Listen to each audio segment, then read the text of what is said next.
I'm Maryam from London. Please like and subscribe. I lived with my parents and my grandma on my dad's side. Grandma was a millionaire, so we lived in a mansion with a pool and even a tennis court. But Grandma was also the meanest lady on the planet. Except to me. When Mom made dinner, everything tasted wrong. I've never eaten rice this overcooked.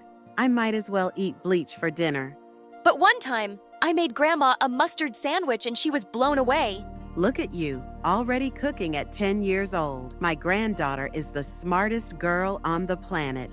Grandma also showered me with expensive gifts constantly.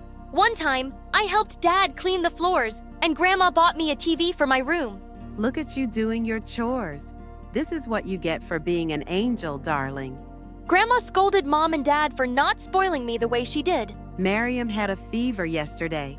You two cheapskates couldn't hire a singer or a boy band to entertain her.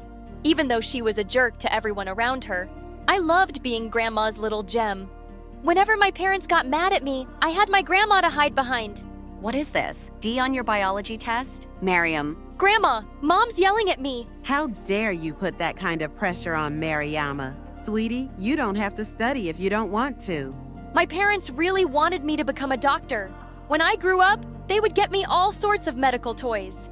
But all I was ever interested in was paints, clays, and brushes. I often imagined myself as a famous painter and pretended to take a veil off a painting I made. Everyone would tell me I was the next Picasso, and I'd say, "Oh, you're all too kind." One day in 9th grade, I decided to sign up for a painting class, but my dumb parents said I had to take chemistry. It's time you start taking school seriously, young lady. We've had enough of your art nonsense. That was it. I opened my mouth and started to scream. Mom and Dad covered their ears. What is the matter with you? Are you a toddler? I think I lost my hearing. Grandma, they're being so mean to want to take biology. I want to paint. You two should be ashamed of yourselves. Maryam is obviously an art prodigy and should be painting as much as she wants. We'll compromise then. You will take biology class, but we'll hire a tutor to give you private art lessons. Really? Really? Oh, thank you so much. I knew I was being a little bratty, but if I could take private art lessons, so be it. My art tutor turned out to be a girl from my school. Her name was Layla, and she was in the 11th grade. And I didn't mind having her for my art tutor at all. She was one of the most popular girls in school and looked like a supermodel. I'd always heard about her, but I never got to talk to her before. I'm gonna help you become one of the greatest painters. Soon you won't even need to go to school anymore. I sure hope you're right. I didn't know you were an artist, Layla. No one ever said anything. Nobody really knows me at all, really. I think I'm only popular because of how I look, but I don't have any real friends. Layla and I spent an hour painting and talking, and Layla was right. She wasn't like most popular girls at all. In fact, she was a little weird. One time, I decided to paint my entire face green, just to see what it would look like. All right then, so I guess we're done for today. Actually, I wanted to ask you something. My parents are on vacation for like 6 months, so I'm all alone in my house. Can I stay at your place? I'll help out around the house and give you triple the art lessons. Triple the art lessons? I was gonna make sure Layla could live with us. Oh, for sure. I just gotta talk to my grandma. But my parents happen to be in the same room as Grandma, and they wouldn't have it. Some stranger living in our home? Are you crazy? Might as well invite a robber to live with us. You guys are so unfair. She said she's gonna give me triple the art lessons. Grandma, tell my parents to stop being jerks. Maryam's right. You two are heartless people, not letting a friend of Maryam's into our home, not letting her follow her dreams.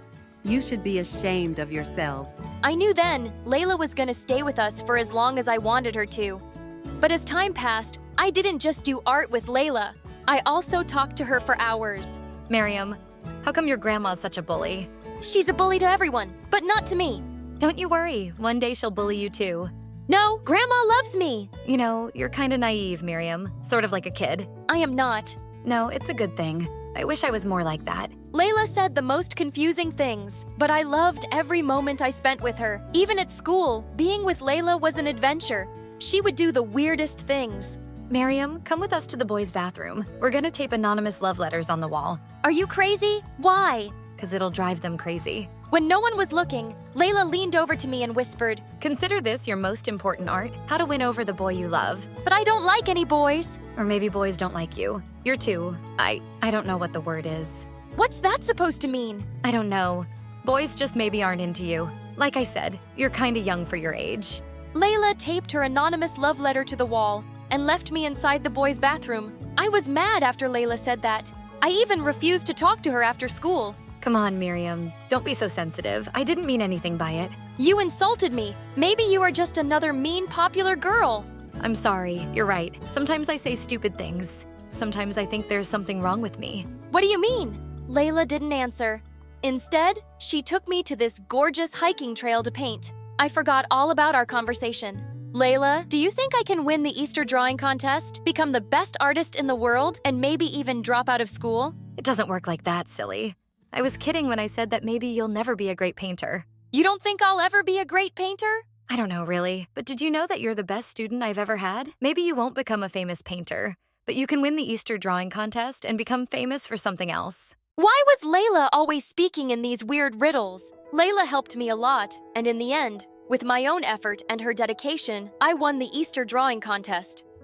After the contest, I felt closer to Layla than I had ever felt to anyone before, even though she was still a mystery. Then 10 months later, Grandma started picking on Layla one day. It was totally out of the blue at dinner time. Dear, I assume your parents are successful painters?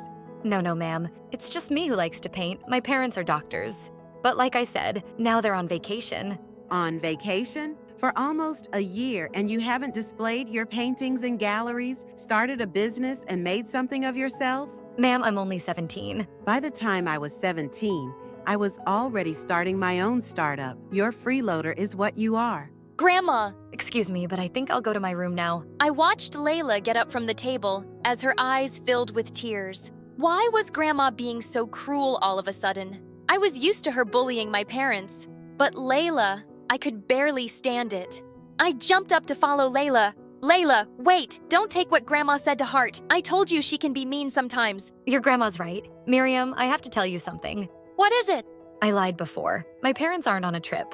The truth is, I am homeless. After my parents died, I tried going to an orphanage, but they didn't take care of me, so I ran away. And I've been living on the streets so far. I've been able to keep it a secret at our school, but I'm worried one day they'll find out. Oh, Layla, I had no idea. Listen, if I tell Grandma about your situation, she'll understand. She always agrees with whatever I say, no matter what. But when I told Grandma Layla's story, her face turned white with anger. She looked like a statue. I want her out of my house. Miriam, I can't believe I ever agreed to let a filthy child criminal into my home. She leaves today, and I'm calling the police. Grandma, you can't do that. It wasn't her fault. I want her to stay here and teach me art. She's the bestest friend I've ever had. And for the first time ever, Grandma turned her anger on me. You don't know what you're saying, Miriam. You're just a silly child. Layla leaves my house today, like it or not. Then something inside me burst. Grandma, I've had enough of your cruelty. You bully everyone around you, and I'm sick of it. You have no idea what Layla's gone through, and you have no idea what she means to me. Without waiting a split second, I ran back to my bedroom to find Layla. But she wasn't there. Where had she gone? All of a sudden, I saw Layla outside the window with a backpack. She was walking farther and farther away from our house. I dashed outside. Layla, where are you going? Layla just ignored me and kept walking. I ran up to her and grabbed her arm. Layla, please don't leave. You were right about Grandma. She is a bully, and I finally stood up to her. I don't care about what she wants. I care about you, Miriam. I think you better forget about me. It's for the best. What do you mean? I could never forget about you. You're not my family, Miriam. I don't have any family. Nobody loves me. I'm just your art teacher. That's all I ever was. Before I could say another word, Layla left. I tried chasing her. I never knew someone could run so fast. But after miles of sprinting, I collapsed on the ground and I burst into tears. I didn't get home until midnight. Grandma and my parents stood in the living room next to our giant, fancy fireplace. Grandma's eyes looked like they were on fire. You spoiled, awful child. Yelling at me and then vanishing out into the night. I should have you locked up in jail. Okay. Let's go easy. She made a mistake. She's still your sweet Miriam, isn't she? She was my sweet Miriam. That was before she became friends with a dirty homeless and spoke back to me. And if she keeps painting, she'll be a dirty homeless too. I don't care what you say, Grandma. I am going to keep painting, even if I do end up poor. Why don't you show me a few of your paintings then? I will. I'm really good in my room. I grabbed every painting of mine I could find. Here, look at how many paintings I've done. And you know what? I'm proud of them. Wow, honey, we didn't know you did that many. They look beautiful. Oh, darling.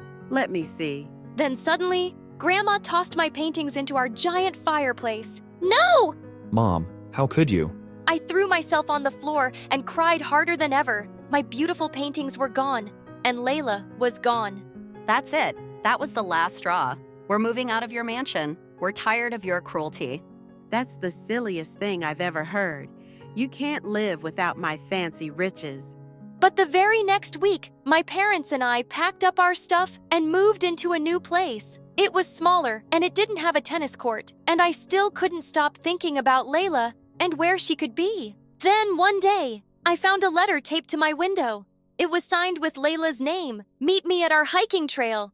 I took the very next bus to our trail and tried calling Layla's name, but there was no answer. Then suddenly, who should I see but Grandma? Grandma, what on earth are you doing here? Darling, I wrote the note taped to your window. I was afraid you wouldn't come to meet me otherwise. And I remembered this was your favorite place to come with Layla. You mean Layla isn't here? I don't want to talk to you. I want to talk to her. Sweetie, I'll do anything to help you find her. But first, I want to apologize for being so awful to you and burning your paintings. I love you, sweetheart. Grandma started to cry and came over to hug me. I've been a bully your whole life to your parents and now to you. After I saw your face when I burned your paintings, I realized I wanted to change. I love you, Maryam. I love you too, Grandma, but it's gonna take me some time to forgive you. I understand. I don't expect you to ever forgive me, but know that I'm here, and my house is always open to you. And if you do ever find Layla again, you both can move back in with me. I'll adopt her. Grandma left at that moment, and I stood in the middle of the hiking trail, and then suddenly, I saw Layla sitting on top of a rock. Layla! But as soon as Layla saw me, she started to run up the hiking trail. I chased her as fast as I could, but she was just running and climbing higher. Please wait up. Go away, Miriam. Layla, please don't run away from me. I raced up the hiking trail and tried to catch up with Layla, but she was so far ahead of me, I couldn't even see her. Suddenly, I heard a loud cry from above. I looked up to see Layla stuck between two rocks. She looked like she was ready to fall. Please, someone help me. Layla, I'm here! Hang on! I rushed to Layla as fast as I could and tried to pull her up, but she wouldn't budge. My hand is slipping. Do something. I grabbed Layla with all my might, and she was finally free. Layla and I fell on top of each other and started laughing, but suddenly, Layla looked at me. Miriam, you're all scratched up. It's fine, Layla. I don't care. What matters to me is that you're okay. I couldn't live without you. Really? I mean that much to you? Yes! You're the most amazing friend and teacher I've ever had. I used to be so bratty and babyish. I had my grandma to run my whole life, but you've changed me. Even though we're not related by blood, you are my family. Do you really mean that? Yes, Layla, I talked to my grandma. She apologized for everything. And she said if I ever found you, she'd adopt you. Oh, Miriam. That's the best news I've ever heard. We'll paint up here every day. I'll teach you everything. We will. Even if we're never famous, I'll always keep painting with you. I love you, Layla. I love you too. Hi, I'm Kate from New York, and this is my story. Please like and subscribe. I was born to the CEOs of a multi-million-dollar aerospace company. I grew up with everything a kid could want, and then some. But I was practically raised by my nannies. Since my parents were always busy, they tried to make time for me. But I didn't really have their attention, and I craved it. I think that's why I was in such a hurry to start talking. I was forming my first words when I was only 1, and by the time I was 2, I could speak short sentences. And once I started talking properly, a rocket couldn't have stopped me. How was your first day of school, honey?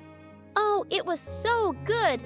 I felt kind of scared. But then the teacher with the black hair and the green eyes and the big ears came and took me to class. And my classroom is so nice and it's all yellow and there was 20. No, 21. No, wait. No, 20 kids. And they're all my friends. That's because I gave them all markers. And my first class was about alphabets, and it was boring. And then I saw a boy's butt crack, and I started laughing at it, and the teacher looked mad. But then... Sweetie, that's lovely. Why don't you just eat your food? Now I was at the best part, Daddy. Now I have to start again. Okay, so my first day of school. I just had this need to interact with people. I chatted to strangers in the park, at the grocery store, at the cinema. When my friends came over for playdates, I had tried to make them stay as long as I possibly could. But you haven't seen our basement yet. It's really cool, and I think it's haunted. And you still haven't met my imaginary friends. Okay, how about I show you my magic tricks? I even talked to people in my sleep. My parents found me exhausting, and soon my teachers started complaining about my disruptive behavior in class. I was tested for ADHD, but there wasn't anything wrong with me. She's very bright and just seeks attention a little more than other kids. It's not uncommon in an only child, and she'll grow out of it. Do you spend quality time with her? Well, we try. But we're very, very busy. The doctor recommended some activities we could do together every day, but of course my parents couldn't keep up. Then one day, when I was 8, my whole life changed. I got home from school to find my parents in the living room with a beautiful older girl who didn't look very happy. Kate, we have some exciting news. Come meet Lola. She's 11 and she's your new sister. She's my sister? But I didn't see your tummy growing. Mom, where does she come from? Why is she so big? Why is her hair red? What? Honey, she's our employee's daughter and we've adopted her. I'll explain to you later what that means. Why don't you say hello and show her to her room? Lola still hadn't spoken a word, but I talked nonstop as I took her hand and led her away. And then she shut my mouth with a huge ice cream. She didn't even come down for dinner later. My parents said she just needed time to adjust and I should give her space. I tried really hard, but I just couldn't fall asleep and crept into her room. I quietly opened the door and found her sitting next to a carton, crying. Lola, what's wrong? Nothing. I was just looking at some old things and it made me sad. Ooh, space boots. My dad got them for me when I was your age. I always wanted to be an astronaut. Well, you should. It'll be so cool. Yeah, but my dad won't be there to see me become one. As the tears rolled down her cheeks, I suddenly hugged her tight and she didn't push me away. I'll be there to see you take off on a rocket. I'll always be there for you, Lola. Lola smiled, then suddenly hopped onto the armchair and held out a hand to me. Want to take a closer look at the Milky Way? Welcome aboard the North Star Express. We imagined flying through the universe, dodging meteors and alien spaceships, and it was the best night of my life. And I quickly grew to love Lola.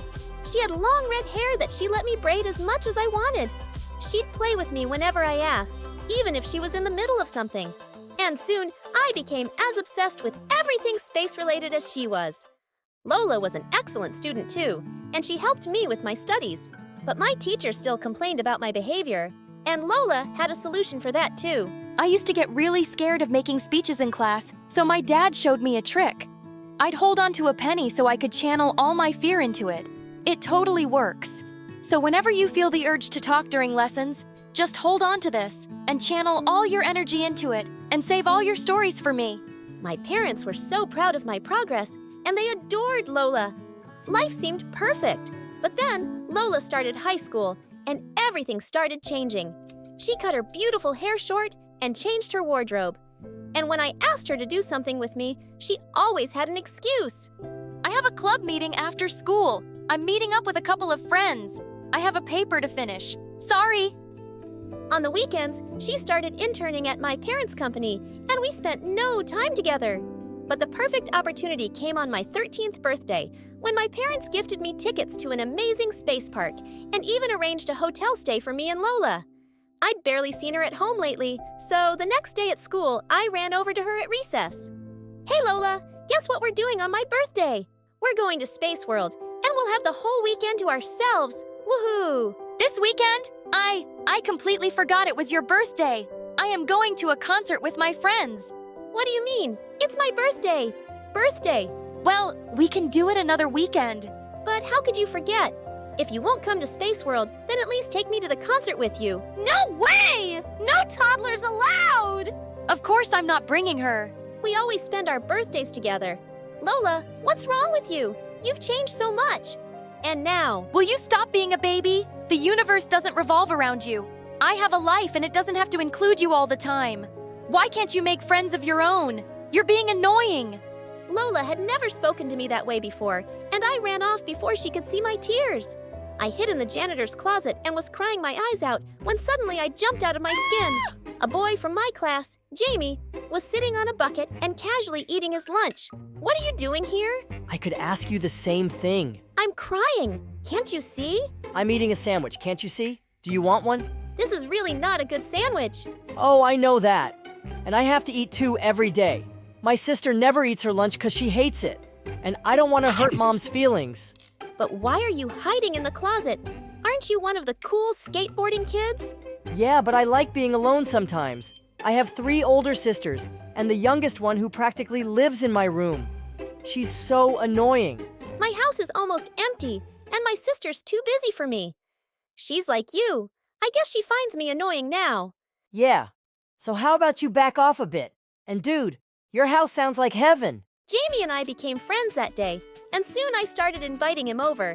We play video games and have catching fish matches. He even taught me how to skate. And maybe he was right. I just needed to give Lola some space to fix things between us, except they got so much worse. Over a few months, Lola changed into this person I no longer recognized.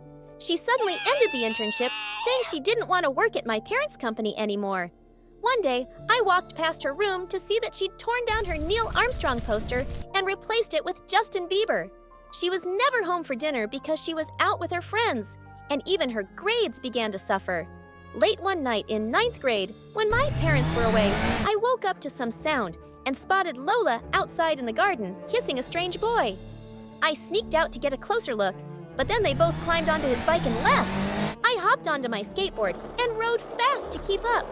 And to my surprise, they ended up outside my parents' company and then started putting on ski masks and gloves.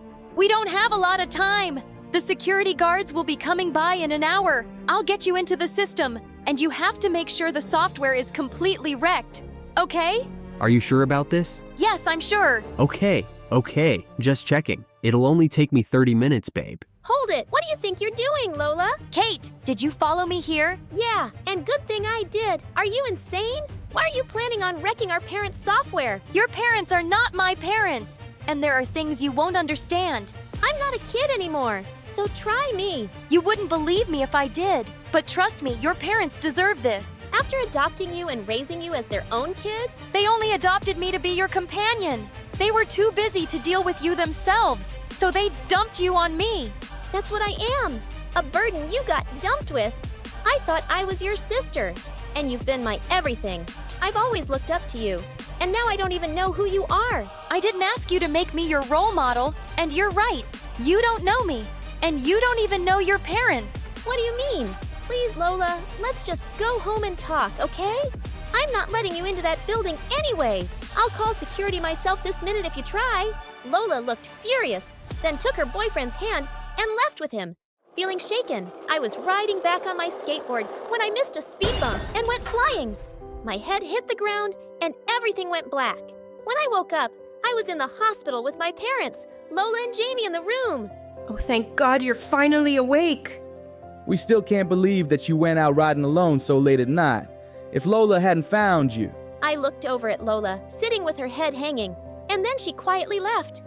I was discharged soon from the hospital, and I knew I just had to talk to Lola soon. But the next morning, when I went to her room, she was gone. My parents reported her missing to the police, and they searched high and low, but it seemed like she just vanished. Mom, Dad, why do you think she was so mad at you guys? You must have some idea. Sweetheart, we don't know really. We'll find her, and whatever it is, we'll fix it. But months went by with no news, and I almost gave up hope. I even shut out Jamie, and my grades were falling rapidly. I just wanted to know if my sister was okay. One rainy day, I was walking out of a coffee shop when I spotted a girl with red hair getting onto a bus, and she turned her face just a little. Lola! I started running after the bus, calling her name, but it just kept going faster. Suddenly, I slipped on a puddle and landed on the pavement. I looked up to see the bus getting smaller in the distance, and my heart broke all over again. Just then, someone helped me up. It was Jamie. He pulled me into a hug and I cried like a baby. The girl on the bus that wasn't Lola. I got off that same bus and I saw her too. It wasn't her. Do you think Lola's okay? Yeah, I think so. She's almost a grown-up, Kate. You can't find her because she doesn't want to be found yet. Till then, you can have all 4 of my sisters. I started hanging out with Jamie again, and slowly, I started getting better. By the time we graduated high school, we'd started dating. I began my degree in astrophysics because I still wanted to be an astronaut, just like Lola and I had dreamt. My parents asked me to visit them one weekend at their office. And when I entered, I was completely shocked to see Lola inside. She looked thinner, but as beautiful as always. Kate, we were waiting for you to start. Lola is here because she's suing our company. What? Why? Because your parents are responsible for what happened to my dad. What? When I started working as an intern here, I wanted to know more about Dad's accident at work. I looked into his records and realized that he'd been working 80 hours a week. Sometimes he'd work both day and night shifts. I'd hardly see him at home. Because you guys worked him so hard, you caused his heart attack. Lola, he never mentioned any medical condition in his records, and he requested to work overtime for extra money. It was his choice. But it's way beyond the legal limit, and you should have never allowed it. My parents stepped out of the room with their lawyer while my head was still spinning. When they returned moments later, my dad spoke. We don't want to fight our daughter, and you're right, Lola. We never should have allowed that. We didn't realize the toll it might take on him. We'll pay whatever damages you've demanded with our deepest apologies. And we can't replace your dad, but you will always have a family to come to if you want it. Lola teared up and left the room wordlessly, and I followed. No! You don't get to do that again. You're gonna leave without even speaking to me? If only you talked before. I was so angry. I felt rage every time I thought about my dad and the life I never got to have with him. I don't want your parents' money. I just wanted to make them suffer. But I can see I've already done that. Maybe it was nobody's fault. Just come home, please. I can't, but I'll make plans to see you in a few days. I promise. And she kept her word when she met me at a cafe a week later with a beautiful red-haired baby. Is this your daughter?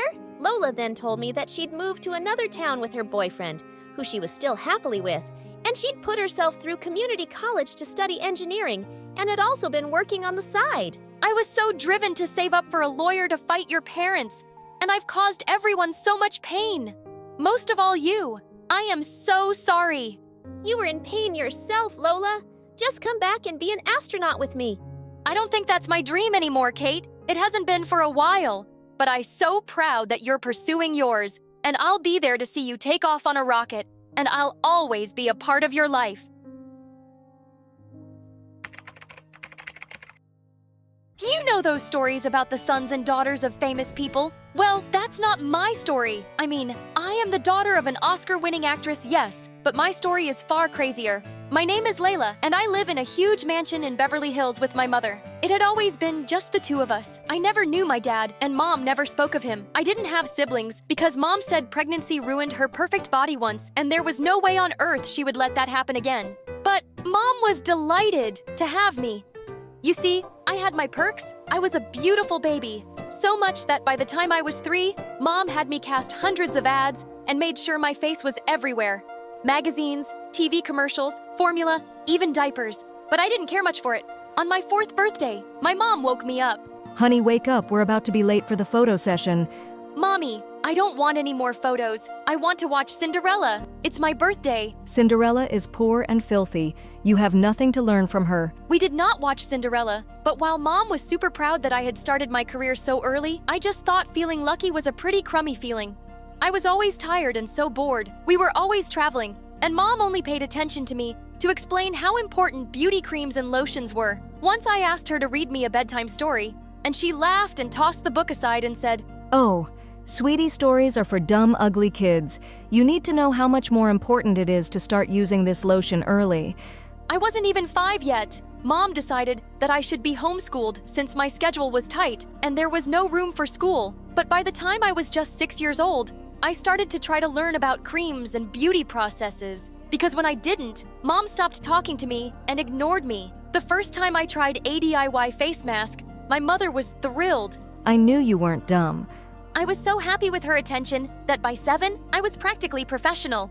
I knew everything there was to know about beauty, and trust me, I knew a lot. Day creams, night creams, shower creams, stringent lotions, and flowers. So many flowers. We lived in a pretty big house, and Mom and I had started cultivating all these flowers when I was 8. By the time I was 12, it was hard to distinguish which part was the greenhouse. Mom loved flowers and was always talking about how pretty I would look because of them. You'll look like a flower too. I was so curious that I tried to add some flowers to my plate, but Mom wasn't the only one obsessed with beauty. And once she finally allowed me to go to school, I began to realize everyone was obsessed with beauty. Not only was I famous, but I was also a living encyclopedia of DIY beauty hacks. So obviously, every girl wanted to be my friend. One day, they all started to beg me to take them home. We'd love to see where you live. I was thrilled I'd never had any friends over, but as soon as we got home, they ran to Mom and said, "Oh my God, we thought we'd never see you." Adopt me so I can be as pretty. My mother was delighted with my new friends. She turned to me and said, At least you're smart enough to be friends with the right kind of girls. Then she spent hours talking about flowers and beauty. Pretty soon, I realized that I didn't have any real friends. Everyone just liked me so they could be beautiful. I talked about flowers at home. I talked about flowers at school. I was beginning to lose my mind. Luckily, around that time, Mom took me to the Cannes Festival. That's when my entire life changed. We went to see an art exhibition of this famous artist and the paintings. That was a whole new world for me. And suddenly, I realized I wanted to do that. I wanted to paint flowers. I immediately signed up for art class at school. I became obsessed with it. A few years of practice, and I was getting really good at it. It was my hiding place because my friends just wanted to drag me to the mall all the time. You're so lucky to have your mom. Mine doesn't understand anything about beauty or fashion. She lives in flip-flops. Oh gosh, don't even get me started on mine. She doesn't even know what a primer is. But now, I started to care even less about fashion, and that translated to my clothing quite quickly. One day, we were walking through Rodeo Drive, and my mom looked uncomfortable. I was enjoying a greasy bagel. Honey, people are staring at you. So, You're not even wearing makeup. she stopped walking and looked at me desperately. You look ugly. I realized we were in front of the beauty salon. I sighed, and we got in. It was still nice to share a moment with my mom from time to time. This was the only place where she was really happy. Layla, it's been so long since the last time you were here. The shop owner put on her glasses and scanned my face closely. Oh, that porcelain skin. No makeup at all and still perfect. It reminds me of your mom's younger days. My mom looked at her annoyed and didn't smile again. Throughout the entire day, I got the impression that something changed beside her. After that, she became more obsessed with creams and lotions and makeup and fashion, and the day I said, "I want to go to art school when I graduate," she snapped. That beautiful body of yours is not going to last forever, you know. Do you know how lucky you are to have inherited my genes? All your friends would kill to be in your place. Maybe. I don't care about beauty or fashion. Maybe I don't care about your stupid creams. You seem to like my friends more than me, so why don't you throw me to the street and adopt them? Oh, honey, they are not even half as pretty as you are. I went to my art studio and continued to paint. Mom followed me and looked at all my pieces with disgust. There's no future in the art world, honey. You should take advantage of your beauty while it lasts. Like you did. It doesn't look like it worked. What are you talking about, you little brat? Look around you. How do you think I got all this? You really think you'll get all this with those stupid drawings? I don't care if I get all this. I never cared for any of this. All I ever wanted was to be with you. Mom rolled her eyes and said, Drama, drama, drama. I wasn't going to leave my dream aside, so I applied to every university in the country that had a good art program. My mom looked at my computer monitor from behind and said, I'm not paying for this nonsense. I don't need your money. My art will speak for me. I received acceptance letters from 6 different universities. High school was finally coming to an end, and I would probably choose the one with more miles between it and my home. I felt invincible and free. But when I got home that afternoon, not only was my mom not there, but all my paintings were gone. I started panicking. I needed my work for university. I had over 50 pieces. Where the hell were they? My phone started to buzz with hundreds of messages. Your mom is so awesome. I didn't know your mom was such a gifted painter. Your mom rocks and emoticons everywhere. Mom a pain. I saw a picture of my mother with all my paintings, and behind her the Place National Museum of the Fine Arts. I jumped into an Uber and rushed there. There were photographers everywhere. There she is. It's her daughter. And blinded me with her flashes. I saw my mother waving at me and smiling. That which she came to me and said to the reporters, My beautiful daughter, isn't she beautiful? She's always there for me. For you! You stole my art! She stole my art! The flashes stopped for a moment, and then my mother started laughing. Everyone laughed too and followed her back inside. You will not get away with this! But it was too late. I was alone. I went back home and directly to my now empty art studio. I got a message on my phone. It was a video of me shouting at reporters. It went viral in an instant. The very next day at school, everyone was looking at me like a freak. I heard their laughs and whispers. I went to the art room. It had been my refuge for years now. I felt like an imposter. What's wrong, honey?